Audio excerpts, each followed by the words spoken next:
Tony Stewart made his return to NASCAR, is not completely ruling out the possibility of making another start in the future, and could we see Cleetus McFarland join Kaulig Racing at some point in 2026? What's going on, guys? It's Daniel, and welcome back to our video. We got some NASCAR No Motorsports stories discussed here today on the channel. Let's go ahead and just jump straight those really quickly. We're first going to take a look at a couple paint schemes that have been revealed over the course of the last couple days. Let's go ahead and just jump straight into them. The first paint scheme we're taking a look at is Carson Quaffel's 2026 RB scheme that we'll see this week at Atlanta Motor Speedway.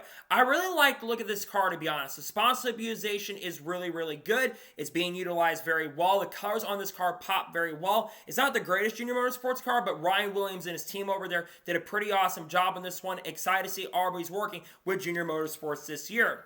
And the final paint scheme we're taking a look at is Joey Logano's 2026 discount tire scheme that we'll see later this year. This gives me throwback vibes to Brad Keselowski's car from 2010 in the NASCAR Rally Auto Parts Series, and also gives me some vibes some of the cars that Joey Logano drove from like 2012 or 2013 through like 2014 when he drove for Penske in some events. Honestly, I think this car looks really good. I like the vibes on this car. They look pretty solid. Looking forward to some of the racetrack later this year. And now we're going to jump on to the next story of today's episode as we're talking about Poet. As it was announced on Friday that Poet, and NASCAR has named Poet as its official bioethanol partner going into 2026. Poet, of course, is a big partnership with a lot of different brands across this country. They're a big bioethanol company that will be sponsoring, I think, something with carbon, among other things, I'm pretty sure, going throughout the year. I think this is a really huge deal for NASCAR. NASCAR has really never had a bioethanol partner this big before. They are a pretty big company, and a lot of people know what the Poet brand is. So excited to see the sponsorship and brand coming in 2026. I really like seeing them coming into the sport. Great to see that Poet will be the official bioethanol partner and sponsor in 2026. And now we're going to jump on to the next story of today's episode as we're talking about Mike Joy. As it was announced on Friday, and I believe reported by Jeff Gluck as well, that Mike Joy has officially received the Myers Brothers Award. The Myers Brothers Award is a big thing in the media. Most people get the Myers Brothers Award are people in the media who have been around for a very long time and who provide a lot of excellence for media as well. Many big names, I think Doug Rice has gotten it before, and some of the greatest legends like Ken Squire, among others, had gotten the Myers Brothers Award, and now Mike Joy has officially received it. It, of course, is something that, again, not many people have, but I think it's incredible for Mike Joy to get it. Obviously, it's called 47 Daytona 500s. Been around NASCAR for a very long time, been in the sport for almost 50 years. An incredible accomplishment for Mike to get the Myers Brothers Award. Congratulations to him on officially receiving the Myers Brothers Award, a well-earned and well-deserved award for Mike Joy.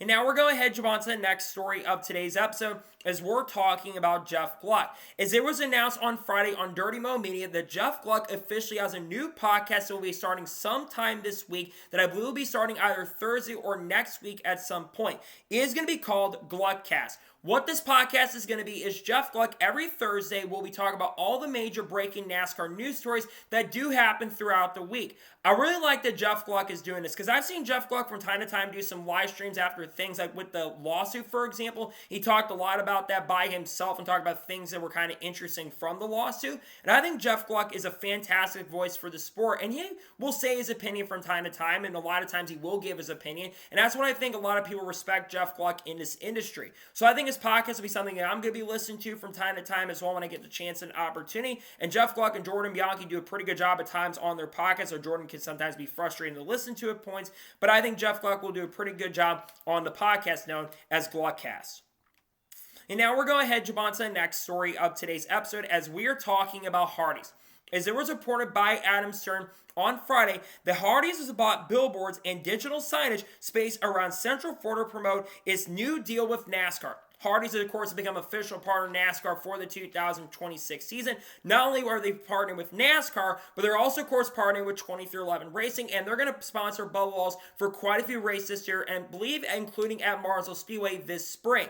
It's big to see Hardees in the sport, and I think it's great that they are doing this, because I think promoting the sport and getting some of these big brands out there like Hardees, who's not as big as McDonald's, right, who's left the sport, but I think seeing Hardees come in and do this stuff and promote their branding and workingship with NASCAR, I think that is a really huge deal and really exciting to see. So I'm really happy to see stuff like this. I love seeing Hardees continue to grow their presence in the sport. I think that's something that's going to continue for many years down the road and into the foreseeable future. So seeing the billboards like this, it's huge. Again, I think social media stuff, among other things, is going to be a big factor long-term down the road as well. So nonetheless, really good to see. And I think it's great to see that partnership will continue for events. Really awesome and great stuff to see, in my opinion.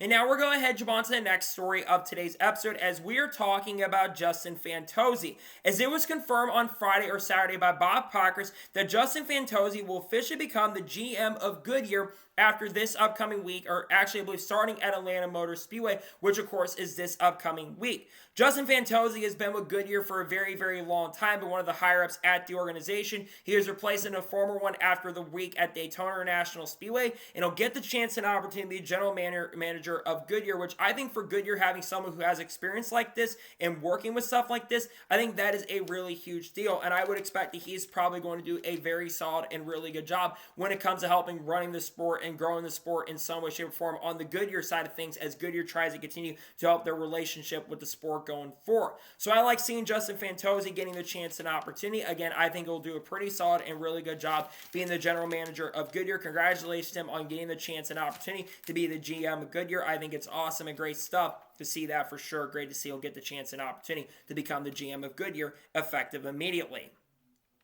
And now we're going to jump on to the next story of today's episode as we're talking about Dana White.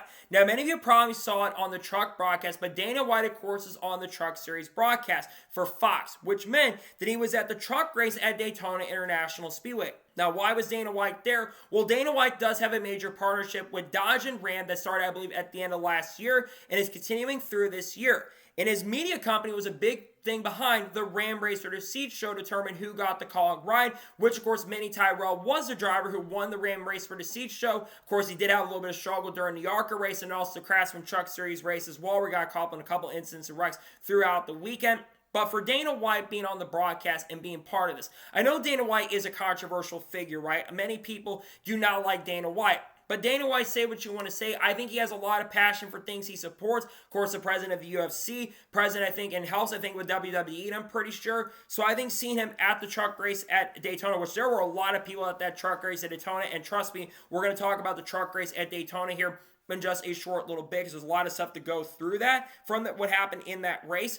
But I think when you look at the truck race at Daytona, seeing Dana White there, I'm not sure how many races Dana White is going to show up throughout the year. I imagine that this is not the only time we're going to see Dana White at a NASCAR race at some point this year. But I like seeing this. I like seeing Dana White show up. I think it's great that he did show up to the truck race at Daytona, especially in support of the Ram group. Seeing Tony Stewart there, seeing Justin Haley part of that group this year. Also seeing Brendan Butterby Queen, who got a top 10 in the Truck Series race there, and Justin Haley leading laps as well. I think that's something really awesome to see nonetheless, and I think Dana White being there is huge. Good to see him be there, and I think he did bring some good presence. Though he wasn't as good on the mic, but I think it was great to see him out at the racetrack. And now we're going to jump on to the next story of today's episode as we're talking about the truck race at Daytona. There's a lot to talk about from the NASCAR Craftsman Truck Series race at Daytona International Speedway. We need to begin by talking about the lead changes. There were 32 lead changes in the NASCAR Craftsman Truck Series race at Daytona. If I'm not mistaken, as reported by the NASCAR Insights account, I believe that is a record for the most lead changes in a NASCAR Craftsman truck race at Daytona. When it comes to the racing at Daytona International Speedway and truck racing at super speedways in general, I think this is one of the best super speedway races we have seen from the Craftsman Truck Series. There's a lot of good racing throughout the pack, a lot of good racing throughout the field, and a lot of different contenders showed up, and there were many different leaders throughout the race as well. And on top of that, we got a fantastic finish. Coming to checker flag of this race, there'll be a 4-wide finish between Chandler Smith, Gio Ruggiero, I believe Taylor Gray or someone like John Hunter Nemechek, and there was another truck up on the top as well, where Chandler Smith snuck by on the bottom and ended up winning in a 4-wide finish at Daytona International Speedway. This, I believe, is Chandler Smith's first true super speedway at one of the big super speedways like Daytona or Talladega, and I think it was a very impressive move that Chandler Smith made. He got help from Ty Majeski, and after the race ended, Chandler Smith thanked Ty Majeski for helping him get the chance and opportunity to go out there and win the race. And that finish, like I said, was just phenomenal and absolutely incredible at the end of the event. wasn't incredible was Fox Sports NASCAR Craftsman Truck Series coverage. Now, I will say the Cup broadcast of the Daytona 5 was definitely a big improvement because the Truck Series broadcast was not very good. For instance, Jamie Little. I continue saying this time and time again. Jamie Little is a great pit reporter, and she always does a fantastic job on pit road. But her in the booth with Fox especially, she is not a good play-by-play announcer. And that's a big reason why Eric Brennan and Brent Stover are going in there for a lot of races this year. I'm not sure when the first time we'll see Eric Brennan, but please get Eric Brennan in the booth this week at Atlanta. Please, because I think he will do a much better job than Jamie Little's going to do. I think that Joey Logano, Kevin Harvick actually did a solid job, all things considered, with the booth. But I think when it comes to Jamie Little, she cannot call races. That end call especially. My goodness. That was one of the most boring calls by a play-by-play announcer I have ever seen. At least Kevin Harvick and Joey Logano brought excitement to the end call. She didn't bring excitement. But I think the truck race at Daytona was a really fun and really good event. I'm not sure what the rating is going to be for the truck race at Daytona. Hopefully it's a good rating. But I think that it was a pretty good race overall, pretty good race in general, and great racing itself nonetheless. And I think that it was a fun race to watch. There were a lot of great things that did come out from the race overall. Exciting stuff to see with the racing at the track. And now we're going to head on to the next story of today's episode as we're talking about Romain Grosjean. As it was announced on Friday morning going the afternoon that Romain Grosjean has finally announced his ride in IndyCar for 2026. As it was officially confirmed by Dale Coyne Racing that Romain Grosjean will join Dale Coyne Racing in 2026 in IndyCar. He will drive the number 18 car full time. This is one of the worst kept secrets for a long time. It's been expected that Romain Grosjean was going to end up over at Dale Coyne Racing in 2026. There's been a lot of talk about what was going on. It seemed like there maybe have been some sponsorship issues and some funding might have been a problem and might have been an issue. But now we know he'll be in that car full time. It's a return for Romain Grosjean. He did, of course, in his first year in IndyCar, I believe in 2021 or 2022, he did drive for Dale Coyne Racing. Then a year after that, he got promoted over to the Andretti Global Group in 2022 or 2023. But this is going to be familiarity to him. And I think Romain Grosjean will actually run really good, especially since Andretti will be helping out the program this year. I do think that 18 car will have some good speed. And Romain will probably be really good at the road courses this year and probably maybe have some decent runs on the ovals hopefully this season. But I'm really happy to see Romain does have a ride for this year because he deserved a chance and opportunity to get back in IndyCar. And I think, again, he will do a pretty good job behind the wheel of the Dale Coyne Racing machine. I think Dale Coyne Racing could be in for their strongest season in a long time with both drivers because I think Dennis Hauger is going to run really well in about a week and a half from now. We get out to St. Petersburg. But I think for Romain, it's great to see him finally have a ride for 2026. Again, I think he's going to do a pretty good job behind the wheel, and we'll see what he does with Dale Coyne Racing in 2026. Congrats to him on getting the 18 ride for the 2026 year. And now we're going to head on to the next story of today's episode as we are talking about the CW. As it was reported by Adam Stern on Friday that the CW will stick with its double box format in NASCAR after a positive reception from advertisers who felt really happy about the way that the CW and NASCAR especially were presenting the advertising companies among other things, and they felt very optimistic about the future of the CW as well. This is something that I think Fox, like I said, actually listened to where they improve. And I was really wondering if Fox was going to listen to this, especially after the Truck Series race. Because CW, they did not miss a single lap of green flag action during the race at Daytona International Speedway. And I think that was a really good job on their part. The O'Reilly Series, at Daytona. They did a really good job not missing any of the action out there, especially during the green flag. And I think that's something that most companies are going to have to start doing going forward, is having no miss action during green flag. This is not 2005 or 2006 where you can't have a full screen commercial during the green flag action. This is what the CW, I think, has been doing a really good job at, and I think a lot of media companies that work with NASCAR are really starting to take notice. And look at the Daytona 500 today, for example. There was not a single lap miss during green flag action today for the Daytona 500. I don't remember the last time that's ever even happened, to be honest, where there wasn't a single lap miss at all during the green flag. I think that is a huge step in the right direction. I think every single broadcast company has to get with the times, and they're finally starting to see that with a lot of these broadcast companies. So I really am happy about this. I'm glad they're going to be sticking with the double box stuff throughout the year and the season. Sure, they might have full screen commercials at points, but IndyCar does this where they have the double box stuff. They're going to continue doing that also in 2026 as well on the IndyCar side, which I think is great. So I think it's good to see they're going to be going toward this going forward because broadcasting does need to get with the times, and they do need to get updated with the program, to stay up to date for the long-term and foreseeable future. So again, pretty happy to see this nonetheless, and I think it's great that the double box feature thing will continue in 2026. Really exciting stuff, and good to see that we'll continue that stuff into 2026 NASCAR season on the O'Reilly side, and hopefully it will be the same thing for the NASCAR Cup Series side going forward as well. Now we're going ahead and jump on to the next story of today's episode as we're talking about Ford. As there was reported by Adam Stern on Friday that Ford is not pushing NASCAR to go hybrid in its engine formula going forward, saying it's learning about that technology from other series they are competing in currently at the moment and learning other technologies they can use going forward. I really like hearing that Ford is going toward this direction. Obviously, I think this has a lot to do with the reaction with Honda, right? Because there's been a lot of talk and a lot of conversations that Honda was maybe looking to come over to NASCAR. But obviously, with them sticking around in IndyCar through at least 2029 or even 2030 at this point, plus they'll be getting a charter in IndyCar, I think you're going to start seeing a lot of these manufacturers go toward this direction, because had a hybrid been added, there would have been a BOP situation in NASCAR, and there's a lot of fans who really are not a big fan of the BOP side of things, especially with IMSA. I mean, you can't even criticize it in IMSA currently at the moment right now. And I wonder if this is not just something that Ford, they're going to be doing by themselves. I imagine that Chevrolet will also get involved in some way, shape, or form as well with pushing to go the same direction, because especially with NASCAR's direction they've been going, where they've been going for the big booming sound, the increased horsepower going up to 750 for a lot of the short tracks and the road courses this year, and just hopefully making the racing a lot better.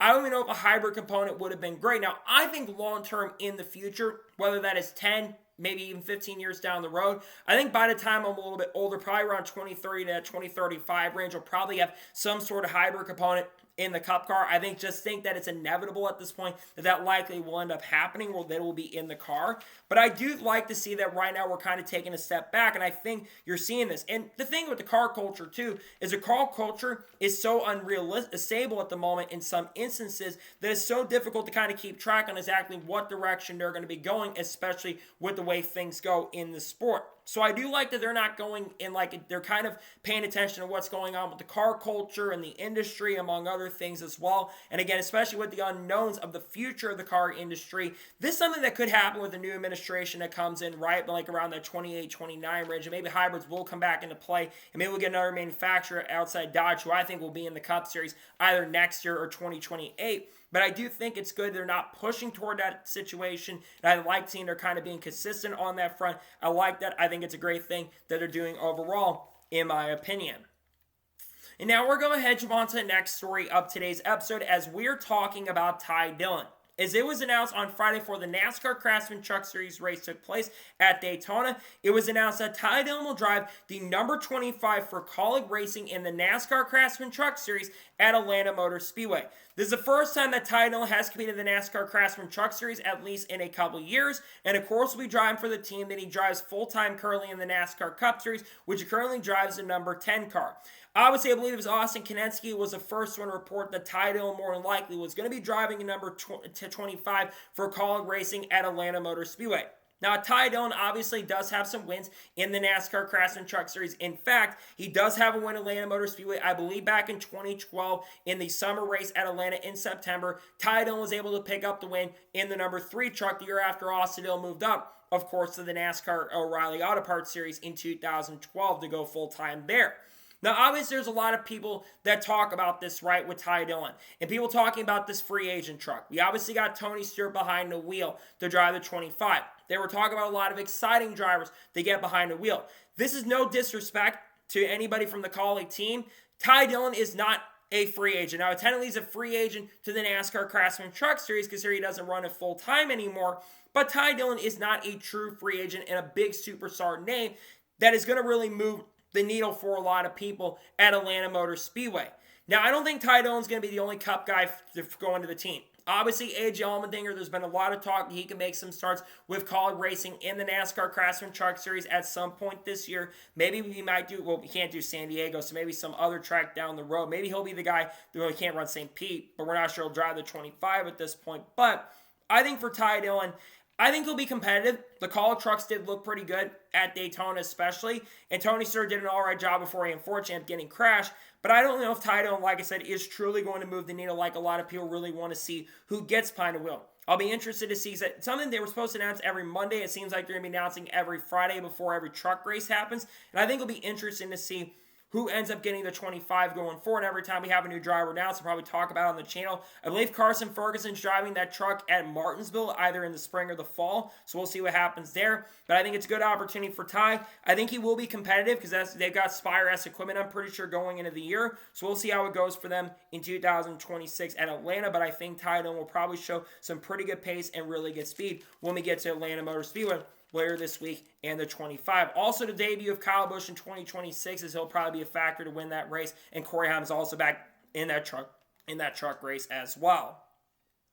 And now we're going to head on to the next story of today's episode as we're talking about Natalie Decker. Now, if you watched the NASCAR Rally Auto Parts Series race at Daytona National Speedway a couple nights ago, you probably saw an incident that Natalie Decker had with Sam Mayer on the racetrack. Now, Natalie Decker, of course, was running in the back of the pack, running around 30th to 35th most of the night. Almost at one point did go a lap down and was way off the pace most of the night with Joey Gase Racing. About 25 to 30 laps to go in the race, a big crash ends up happening where Jeremy Clements, I think Ryan Sieg, and I believe Jeb Burton have contact going into turn number 1, and Ryan Sieg ends up getting spun, and a lot of cars get collected, including Sam Mayer. Jeremy Clements doesn't basically use brakes, use ARCA brakes going into turn number 1. It ends up running into Sam Mayer, and that's where Sam Mayer gets a lot of damage on the front.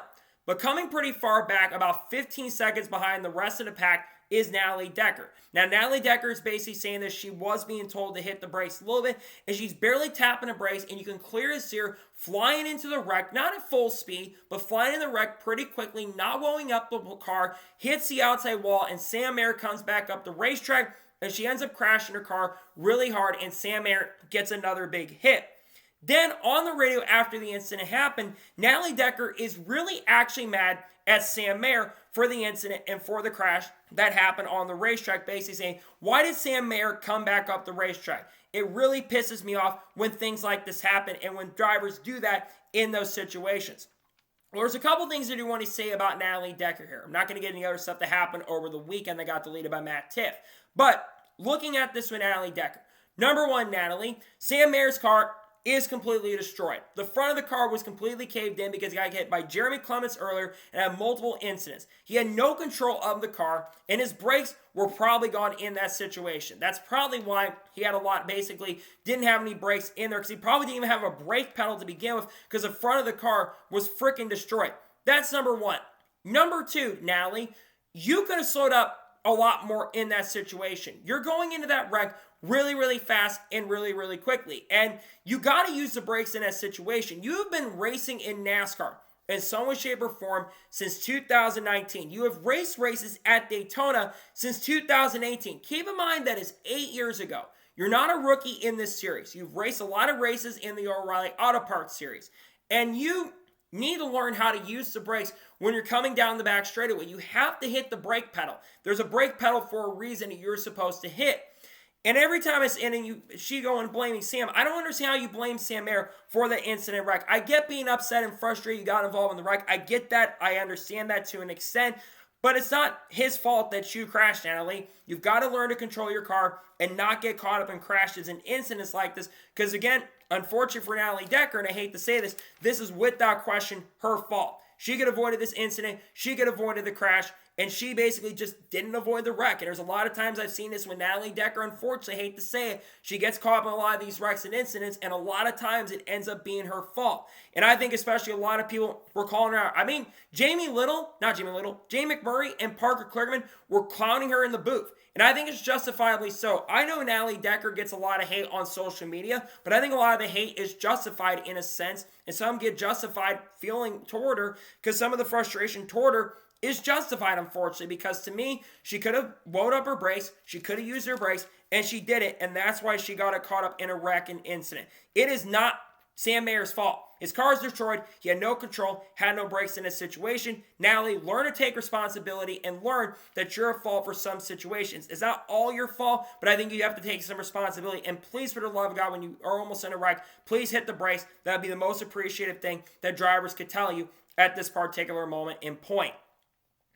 And now we're going to head on to the next story of today's episode as we're talking about Max Verstappen. Now, we've talked about Max Verstappen quite a bit on this channel over the course of the last couple of days. But Max Verstappen over the last couple of days, and we talked about this on Friday, Max Verstappen was very, very frustrated after getting behind the wheel of the new Formula One car for 2026. Now, the Red Bulls have shown a lot of speed this week with the new Formula One plane with the Fords and the Cosworth engines they have.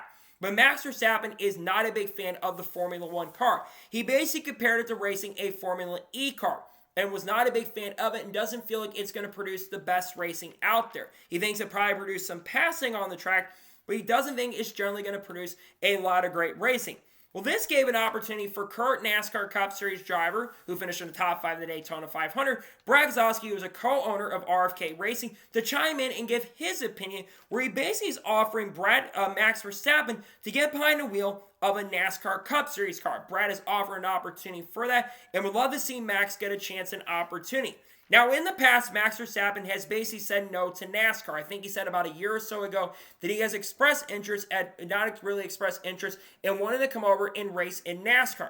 Now, obviously, though, things can change over time. And if Max Verstappen feels like he's too frustrated to continue racing in Formula One, he may just leave. Now, Max Verstappen currently at the moment has a contract with Red Bull, I believe, through 2028. So that contract is not too far away from coming to a close. Many people think that Max Verstappen, no matter what, is going to retire from Formula One in 2028. And I think him coming over and doing some NASCAR starts would absolutely be amazing to see. I would love to see Max Verstappen jump into a NASCAR Cup Series car.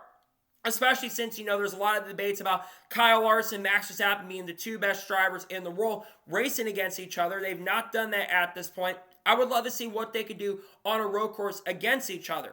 Because Kyle Larson is a really good road course racer, but Formula One drivers race all their races are road course races. So it would be probably an even match at that point, even though there's less road course races going into this year. But I think it would be great to see this. Now, obviously, many people think he'll go to World Endurance Championship or go to something like IMSA in the future. But, there is a fourth RFK racing car available if you wanted to race in some stuff in 2026. The 99, of course, did not make the Daytona 500, but there's rumors that I have heard that they're going to run the 99 in a bunch of races this year. I have heard Logan Sargent may be interested in it. I've heard his name mentioned once, maybe do some stuff in the Cup Series at some point this year. But I think Max Verstappen, who has worked with Red Bull, especially with the Red Bull sponsorship. Now, the Red Bull sponsorship, of course, works with Connor Zildjian, Shane Van Gisbergen at Chevrolet, but that's a personal deal more than anything else. It really is not aligned with the manufacturer fully for some guys, as, of course, yes, the supercar guys do have the Red Bull sponsorship, and they, of course, are a Ford organization, but I don't see Trackhouse ever switching to Ford at this point. So I would love to see Max get behind the wheel of a NASCAR Cup Series car.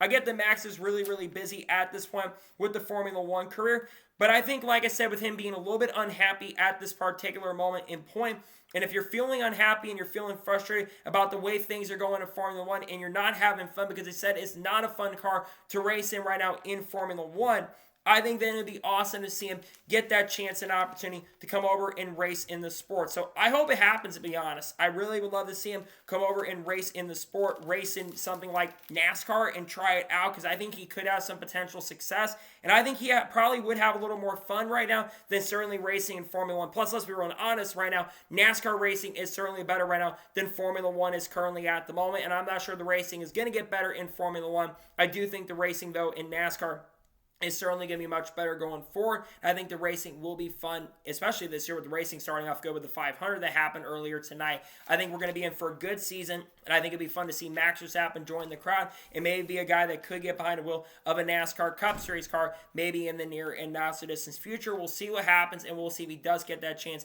maybe down the road in the near future. And now we're going to jump on to the first of two major stories in today's episode as we're talking about Cleetus McFarland. Now, Cleetus McFarland had a very interesting weekend at Daytona International Speedway, beginning, of course, with the NASCAR Craftsman Truck Series race on Friday night at Daytona. Let's talk about this race. Cleetus actually qualified really well for the Daytona truck race, where he actually qualified, I believe, in 12th or 13th position and started inside the top 15.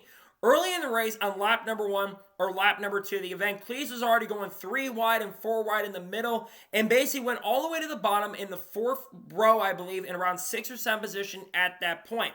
Unfortunately, on lap number 6 of the race, Cleetus McFarland unfortunately ended up spinning out coming off of turn number 4. He hit the travel where the track had been a little bit sketchy throughout the weekend. Cleetus got a little bit sideways, a little loose. Stewart Friesen seemed to be side drafting him a little bit coming down the front straightaway. Cleetus got a little bit sideways, got a little bit loose. He lost control of his truck and would unfortunately hit the inside wall really hard, destroying his truck, unfortunately ending his night and bringing out the caution early in the race.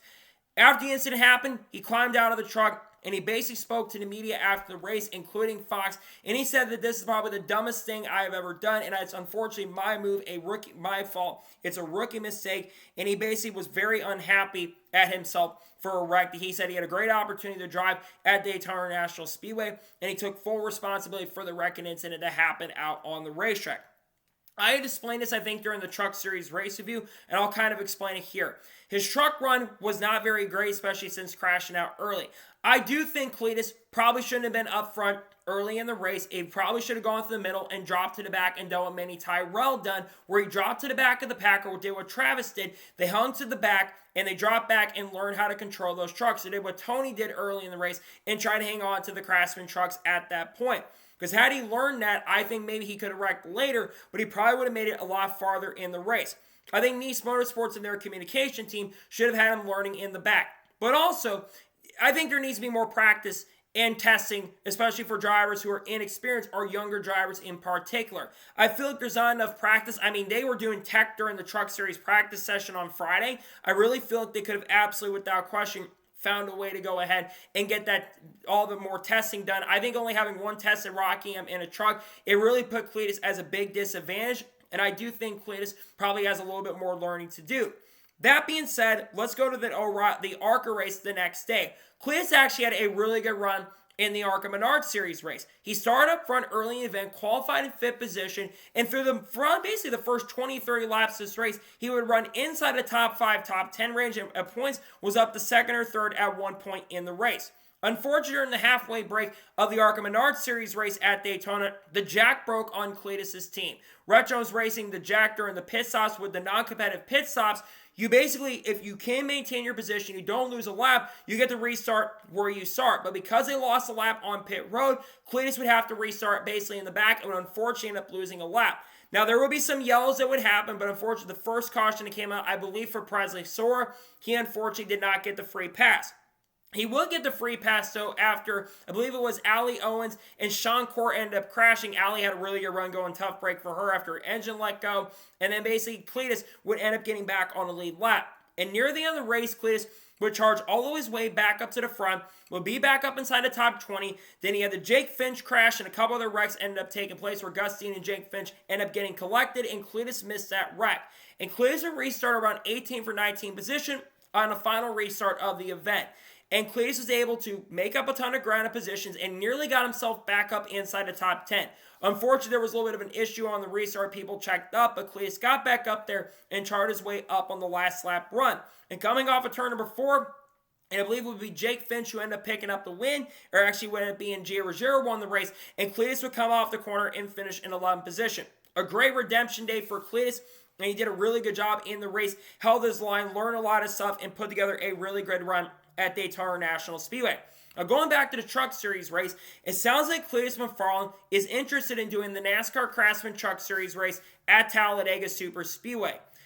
I think it'd be awesome to see Cleetus do Talladega. It would make a lot of sense for Cleetus' brand and Cleetus' image, and I think that'd be a really good track for Cleetus to go out there and learn at Talladega. But I also do think he should probably run more than Talladega. I'd like to see what he could do at a short track. Maybe do Bristol in the spring. That would be a really good race for Cleetus. I think that would be, because he ran pretty well in the ARCA race. I know he went a lot of laps down, but Cleetus had top 5 lap times in the ARCA race. Why not do the Truck Series race at Bristol? I think that would be a great track for Cleetus to go to. Or what if he does a different track? I think that would be certainly a track to look at. But it seems like he may have other teams outside of Nice Motorsports that they're looking at. Enter Kaulig Racing. During the NASCAR Craftsman Truck Series race, Adam Stern reported that Tim Kuniskis says that there might be some interest in bringing Cleetus McFarland into the fold at some point in 2026 in trucks. We're not ready to announce anything yet, and we're not ready to announce Cleetus making a start at this time, but if we do have anything to announce, we'll announce it in the future. Judging by what was said by Tim, I think Cleetus McFarland more than likely will have a start with Kaulig Racing at some point in the future in the Truck Series. And of course, you have the free agent truck where there are a lot of drivers who are still not announced at this point for the 25. Again, I think Bristol would make a lot of sense for Cleetus to get behind a wheel or something along those lines. I think that'd be a great track for Cleetus to learn. I know there were a lot of people that were critical of Cleetus on social media after what happened on Friday, but I think he redeemed himself quite a bit during the ARCA race especially, and I would love to see what he can do in a Kaulig truck at like Bristol. I don't want to see him in a truck at Super Speedway. He can do that thing with Nice Motorsports if he wants to, but I think getting an opportunity with Kaulig will be something down the road we could love to see. So I really hope it happens. I hope we get to see Cleetus have a shot and opportunity to race in trucks once again and do more events. I think more ARCA starts would help a lot too. More experience, the better. He wants to run the Daytona 500 in honor of Greg Biffle down the road in the future. I really hope that happens, and I would love to see what Cleetus could do down the road because I think it'd be good to see him get a chance and opportunity to race in more motorsports and do some stuff in NASCAR. We'll see if he does get the chance to do something with Kaulig Racing in the future. And now we're going to jump on to the final major story of today's episode as we're talking about Tony Stewart. Now, Tony Stewart on Friday night also made his NASCAR Craftsman Truck Series return. The first time Tony Stewart has raced in the NASCAR Craftsman Truck Series since 2005, I believe, at Charlotte Motor Speedway. And the first time Tony Stewart raced in NASCAR in general since 2006. No, 2016, I should say, at Homestead Miami Speedway. Now, earlier in the week, Tony Stewart did say that he wasn't really interested in making another start after Daytona. But Tony Stewart was actually having a lot of fun during the NASCAR Craftsman Truck Race at Daytona International Speedway. Tony, early in the race, he qualified in 15th position and would drop back quite a bit early in the event and early in the race. As he was trying to learn the truck, the handling wasn't really good on the truck early in the race and early in the event. But as the race progressed and went on, Tony Stewart was starting to really figure out the handling and was starting to move his way up to the front and was making a ton of ground at that point of the event. Unfortunately, with about halfway through the race, around 35-36 laps in the Craftsman Truck Series race at Daytona, just as Tony Stewart was trying to move his way through the field, unfortunately, Jake Garcia and the 98 truck for ThorSport Racing will lose control of the truck and come way back across the racetrack, lose control, and hit Tony Stewart, and Tony would unfortunately end up hitting the outside wall, damaging the truck quite a bit.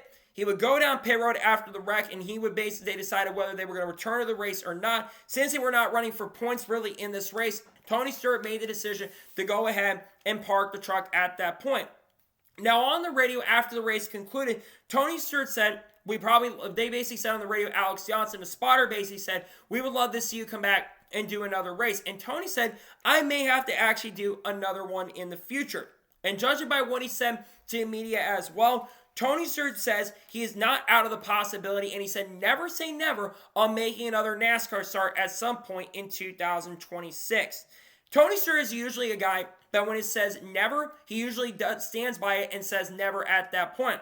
But judging by this, I think Tony Stewart was really getting acclimated and was really having a lot of fun. If the night had gone successfully in the NASCAR Craftsman Truck Race at Daytona, I actually do think Tony Stewart would probably have called it at that point and not made another start in the Truck Series. But because the night ended prematurely for Tony Stewart and he really never got the chance and opportunity to make another start or finish the race and get a really good finish, because I think Tony actually could have been a factor to win that race. He was my pick to win the Truck Series race from the race picks I did. I think Tony Stewart actually would be really huge to see him come back, and I think he is certainly a little bit interested at this time. Now, when it comes to Tony Stewart, could we see him back again? I think there absolutely is a chance. But the big thing you have to remember, number one, Tony Stewart is full-time in the NHRA in 2026. He will not be racing, I believe, for his own organization this year like he did in 2025, but he's going to be racing full-time in the NHRA once again in 2026. It has to be a race where he is not busy at that point and at that time. And that's going to be really difficult with how busy his schedule is currently at the moment right now. He's going to be really busy for a bit, and he certainly is going to have a lot of stuff going on as he's going to be competing full-time. He also has to get approval from his wife, Leah, because Leah's like, why did I marry him at this point when he wants to do crazy things like this? And it would have to be a bunch of approval at that particular time. And then, of course, the other thing is there has to be a race on the schedule available. Again, I mentioned it earlier, the 25 this week is not available because Ty Dillon is behind the wheel, and we know Carson Ferguson is going to be racing at Martinsville later this year. So the big question is, what races could Tony Stewart race if he was to come back and do another NASCAR Craftsman Truck Start with Kaulig Racing? There's a few options out there. Number one is Naval Base Coronado in San Diego. It's going to be the NASCAR Craftsman Truck Series second technical street race that's going to be happening. Of course, they'll be racing at St. Petersburg. And I think Naval Base Coronado in the 250th anniversary of the country, driving a Kaulig truck around that, considering Tony is a really good road course racer, I think Tony Stewart would absolutely be a good guy to get behind the wheel of that truck. Another racetrack is IRP. IRP is really close to his home. He, of course, has never really ran at Indianapolis Raceway Park, but he's won the Brickyard 400 2 times at the Indianapolis Motor Speedway. So I think going to IRP, I think that would be a fantastic and really good track for Tony Stewart to enter, and I think he would have a great chance and opportunity to be competitive there. I'll mention Richmond as well. That's where he got his 2 NASCAR Craftsman Truck Series wins in 2002 and 2003 from Andy Petrie Racing. And not only that, he won multiple NASCAR Cup Series races there. In 1999, 2001, and 2002. Tony has great experience and ran really well at Richmond throughout his career. And then I'll mention St. Petersburg. I don't know when the NHRA schedule officially kicks off, but I think that's one thing to look at. If St. Pete happens during that, they might put someone else behind the wheel. I know Jensen Button's expressed interest in wanting to get behind the wheel of a truck and do maybe the truck race at some point. I think that would certainly be interesting if that could end up happening. But I think it's really exciting to see that Tony Stewart is not throwing out the possibility of wanting to come back and race in the sport. I think it'd be great for the sport if it ends up happening. We'll see if it does end up happening at some point in 2026 and we see Tony Stewart return. He has already said he's ruled out running the Daytona 500, which I don't blame him at this point, especially with the crapshoot the 500 can be. Tony, I'm not surprised, doesn't want to do that, but I think it'd be great to see Tony Stewart come back and race in the sport again. I know he wants to do it again, it sounds like, so we'll see what happens, and we'll see if Tony makes another start in NASCAR in the near and not so distant future after 2025, 26, and we see he makes more starts at some point this year. So that's for today's Law NASCAR news and motorsports news episode. I want to thank you guys for watching. Please subscribe to the channel, notifications on, so if I win a video, it does go live on my channel. Follow me on Facebook and Instagram and support me on Patreon as well. Let's go jump over that and comment your thoughts below on today's video. Do you think Tony will actually make another start in NASCAR at some point in 2026? Let me know your thoughts in the comments below. And what are your thoughts about the potential possibility of Cleetus making a start for Kaulig Racing in the Truck Series at some point in 2026? Let me know your thoughts in the comments below.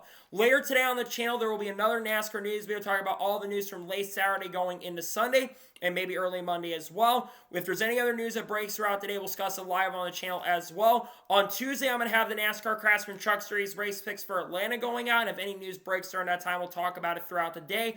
Then on Wednesday, we are going to have a NASCAR news video dropping on the channel and the O'Reilly Auto Parts Series race picks for the race at Atlanta. And then, of course, on Thursday, we will have the race picks for the Cup race at Atlanta and maybe the paint scheme video. Then Friday, we'll have a NASCAR news video dropping and reactions maybe to qualify. And then Saturday and Sunday, reactions to the races from Atlanta. And then after that, I believe we go to St. Pete and COTA, which is going to be exciting for trucks and other stuff as well the next week. Got a lot of content coming up. People like Haley Deegan, Shaman Gisberg, Carl Edwards, Kurt Busch, Kyle Busch, Bo Wallace, Ross Chastain, Sheldon Creed, Sam Ayer, Frankie Muniz, Cleetus Savon, Dodge Ram, Brad Keselowski, Eric Almirola, Connor Zos, Junior Motorsports, Daniel Suarez, Justin Allgaier, other stuff like Robbie Gordon, you name it, all the good stuff.